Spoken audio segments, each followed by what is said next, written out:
Hey there, my name is Hitarth and today in this video I will explain you what is C Sharp and how it works behind the scenes. Over the years I've seen many programmers be confused with how C++ works, and it is an important part to know how the whole .NET framework works so that you can extend it. You can create DLLs, you can create an application for .NET framework using other language, and much more stuff you need to know, or at least it is useful. So let's start off with what is C Sharp. C Sharp and the logo on the right. C Sharp is a modern, object-oriented, managed and type-safe programming language that runs on the .NET framework. And the logo of .NET framework is below the C Sharp logo. So don't be confused with these very confusing words. They seem confusing, but they aren't actually. If you know C Sharp and how it all works behind the scenes, then I'm pretty sure you are familiar with these terms. Modern programming language is any recent programming language. Any recent programming language may include Java, Scala, and many more languages like C Sharp. But I just gave only 2 examples. There are many more. Object-oriented means that the whole system based on objects. Now there are 2 more of these patterns, and you don't need to know about them. Just know that C Sharp is an object-oriented language. C Sharp is also a managed language, meaning that some parts of C Sharp are restricted for the security to reduce the errors at runtime or at compile time. Now, managed is a very deep concept and should not be explained in just some time. It is a very complicated topic, and even it is very complex. Type safe means that C Sharp is having safe types. If you've ever used the C++ CLI, then you will know that you need to use handles, and there are many restrictions on the .NET framework, on the CLI. That is because .NET framework is type safe, particularly C Sharp. C Sharp runs on the .NET framework. This is very much important to know, because if you don't know it, you won't actually be able to run your code, because you need to know which version of .NET framework you're using. You also need to know if you're using the .NET framework, the .NET Core, or the .NET Standard. That is because each of them are made for different purposes. Now let's move on. CLR. CLR is what makes .NET Framework run behind the scenes. It is an important part, and it is not the only important part. There are compilers and a lot more important parts, but CLR is very important for the .NET Framework. CLR, or the Common Language Runtime, is a runtime environment for .NET Framework. It is in implementation of the CLI, or we can say the Common Language Infrastructure. And on the right, you can see a chart for C#, which is basic, the bytecode called the MSIL, and the native code. So from the chart, you will just understand a few things right away.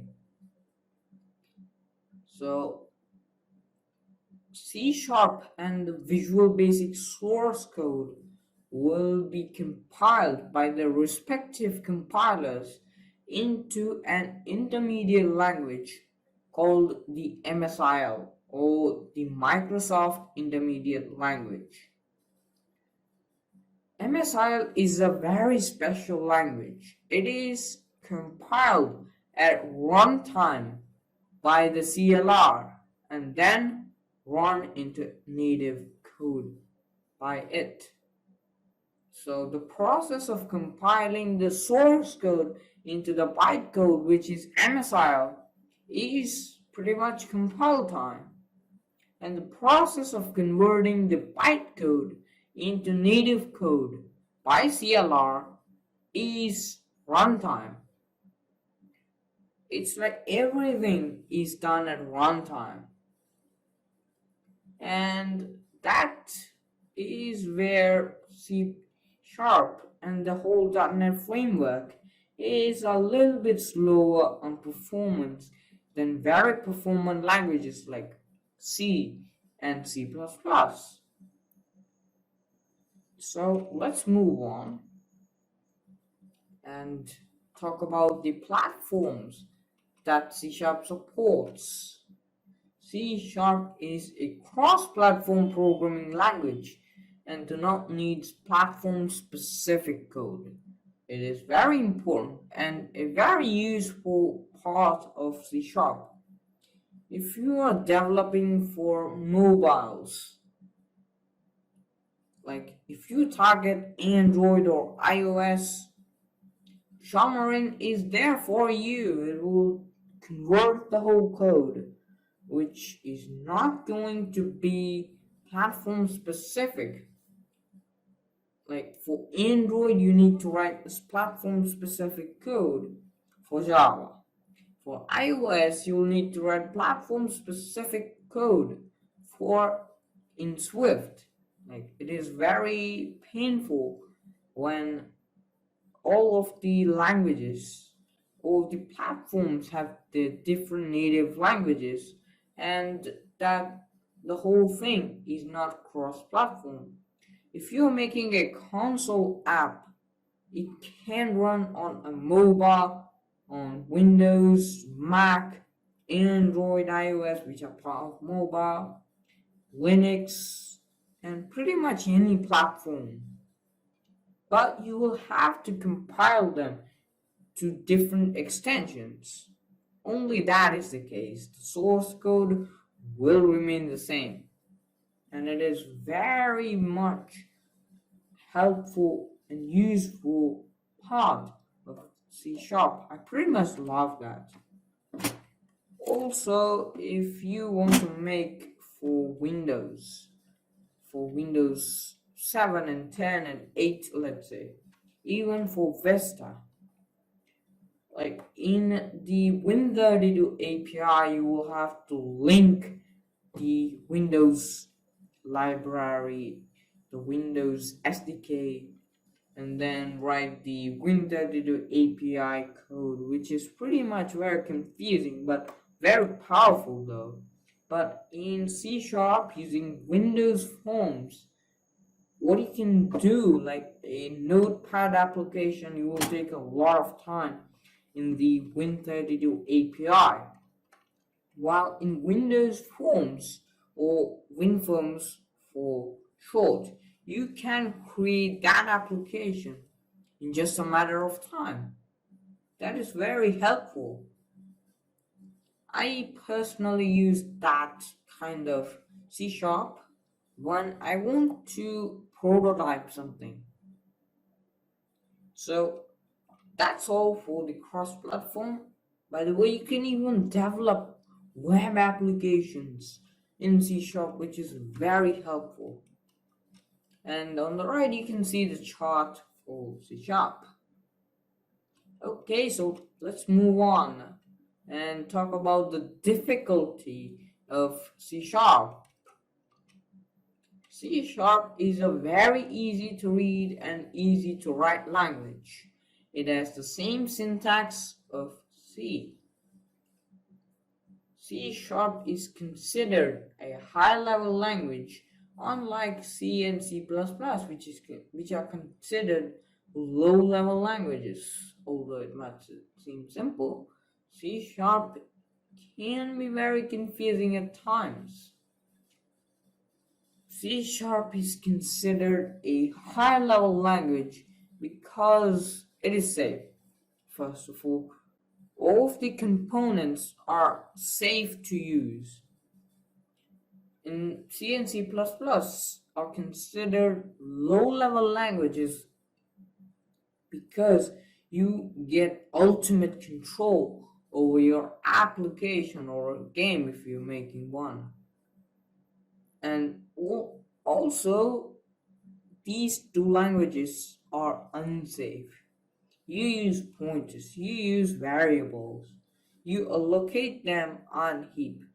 And if you don't deallocate, they're going to be there forever until the application or game closes. So it is quite unsafe because if you don't use it correctly, it will have negative effects on your application. On the right, you will see some demo code of C Sharp, which will seem very simple to you if you are already a Java developer. C Sharp and Java are pretty much two brothers or two siblings. The syntax is very same and only they have a few differences. So let's move on to the family that C Sharp belongs to.